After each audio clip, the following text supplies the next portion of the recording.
साथियों, राधे राधे। आज हम एक औषधीय गुणों से भरपूर घास उसके बारे में आपको हम बताएंगे। तो आइए बिना विलंब के हम बताते हैं आपको। मैंने एक वीडियो बनाई थी छोटी दूधी के ऊपर, आज मैं वीडियो बना रहा हूँ बड़ी दूधी के ऊपर। ये बड़ी दूधी का पौधा है, घास है। इसको अगर पहचान कर लो ठीक से और इसके जो गुण हैं उनके बारे में वर्णन करूँगा। ये बरसात ऋतु में जो है ये काफ़ी मात्रा में खड़ी होती है। तो इस घास को आप पहचान लें। इसके पत्ते इस तरीके से, इसमें फूल सफ़ेद आता है, ब्राउन सा हो जाती है घास ये। और ये खरपतवार के रूप में भी लोग इसको जानते हैं और उखाड़ करके इसको फेंक देते हैं। इसको दूधी घास इसलिए बोलते हैं कि इसमें से दूध निकलता है। देखिए अब इसका देखो ब्राउन से रंग का ये आ रहा है फूल इसके ऊपर, अगर आप गौर से देखेंगे ब्राउन हो रहा है। इसको अगर मैं तोड़ दूं तो इसमें से दूध निकलेगा। देखिए दूध, ये दूध निकल रहा है, ये रहा। गौर से देखिए दूध जो है, मैंने हाथ पकड़ा हुआ है, जहाँ से मैंने तोड़ा है ऊपर फूल है और नीचे से इसमें से जो है दूध निकल रहा है। इसलिए इसको बड़ी दूधी के नाम से जानते हैं। कुछ जगह पर इस घास को दुग्धिका या सीता भी कहते हैं। दोस्तों, इस घास का प्रयोग ब्लड शुगर लेवल नियंत्रित करने में भी किया जाता है। अब ब्लड शुगर कैसे नियंत्रित होगा, इसके लिए इसका काढ़ा बनाएं और खाली पेट सुबह और शाम लें। लेकिन ध्यान रहे, इसके सेवन के समय, काढ़ा बनाते समय किसी प्रकार का उसमें जो है आप मीठा ना मिलाएं, उसमें मिश्री का प्रयोग ना करें। बाकी के साथ में जिनको शुगर नहीं है वो मिश्री का प्रयोग करें। और देखिए जैसे भी आयुर्वेदिक दवाइयाँ हैं उनका सेवन आप करते हैं तो खाली पेट करते हैं सुबह और शाम, उसके आधा घंटे बाद में आप भोजन करें। दूसरा, इस बड़ी घास का, इस दुग्ध घास का जो फ़ायदा है वो पेट की समस्याओं से ये छुटकारा दिलाती है। जैसे मनुष्य के दस्त हो जाएं तो छोटी दूधी के बारे में मैंने आपको एक वीडियो बनाकर डाला था, उसका सेवन करें। इसका भी सेवन मनुष्य भी कर सकता है, लेकिन विशेष तौर पर इस बड़ी दूधी घास का प्रयोग पशुओं के लिए, अगर उनको दस्त लगे हैं, दिया जाए तो उससे इसको फ़ायदा होता है। इसको घास में काट करके खिलाया जाए, फ़ायदा होता है। बवासीर से छुटकारा दिलाती है ये जड़ी बूटी। देखिए जो भी जड़ी बूटियां हैं जिनको भी बताया जाता है आयुर्वेद में, उन सभी को उखाड़ करके छाया में सुखाया जाता है।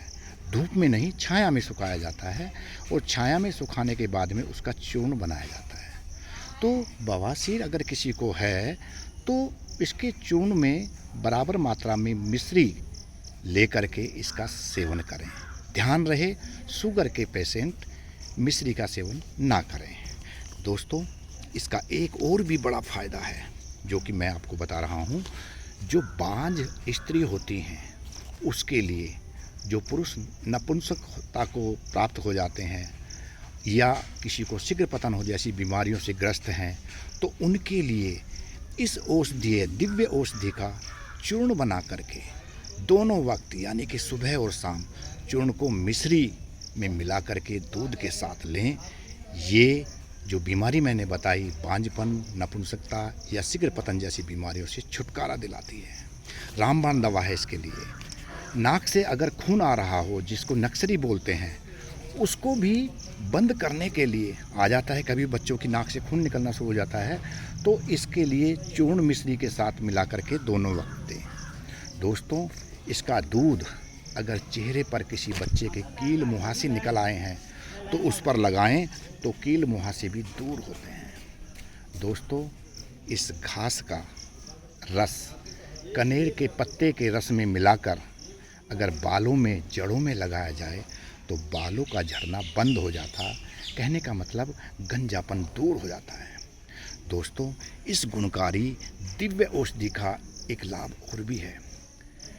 इसका इस्तेमाल यदि अस्थमा और खांसी के रोगियों को कराया जाए, काढ़ा बनाकर उनको पिलाया जाए दोनों वक्त खाली पेट, तो ये अस्थमा और खांसी से भी निजात दिलाती है। ये औषधि बड़ी ही गुणकारी है, लेकिन किसान लोग या हम लोग इसके गुणों को नहीं जानते, इसकी पहचान नहीं है, इसे उखाड़ करके फेंक देते हैं। लेकिन आपने देखा होगा पशु इसे बड़े चाव से खाते हैं। दोस्तों, जहाँ इस औषधि के अनेक लाभ हैं वहीं इस औषधि का सेवन निम्नलिखित यानी कि कुछ लोग इनका सेवन ना करें। कौन कौन ना करें? जिनको हार्ट की प्रॉब्लम है, जिनको हृदय संबंधी रोग हैं, कृपया वो इस औषधि का सेवन किसी भी रूप में ना करें। दूसरा, अगर कोई लेडीज़ प्रेग्नेंट है तो इसका प्रयोग ना करें, वर्जित है। और ज़्यादा मात्रा में, तीसरा है इसका नुकसान उनको हो जाता है अगर कोई लोग ज़्यादा मात्रा में इसको ले लें तो इससे उल्टी और दस्त भी हो सकते हैं। दोस्तों, मैंने आपको इस पौधे की, इस वनस्पति की या कहिएगा इस घास की मैंने आपको पहचान बताई। मुझे उम्मीद है कि आप इस औषधीय पौधे को पहचान गए होंगे और इसका लाभ ज़रूर उठाएंगे। और इसी के साथ मैं इस वीडियो को समाप्त करता हूँ। धन्यवाद। साथियों, मुझे उम्मीद है कि आपको इस जड़ी बूटी बड़ी दूधी के बारे में जानकारी की इसकी पहचान हो गई होगी। आपसे अनुरोध है कि आप मेरे इस चैनल को लाइक, शेयर और सब्सक्राइब करें। आप सभी का बहुत बहुत धन्यवाद। Thank you.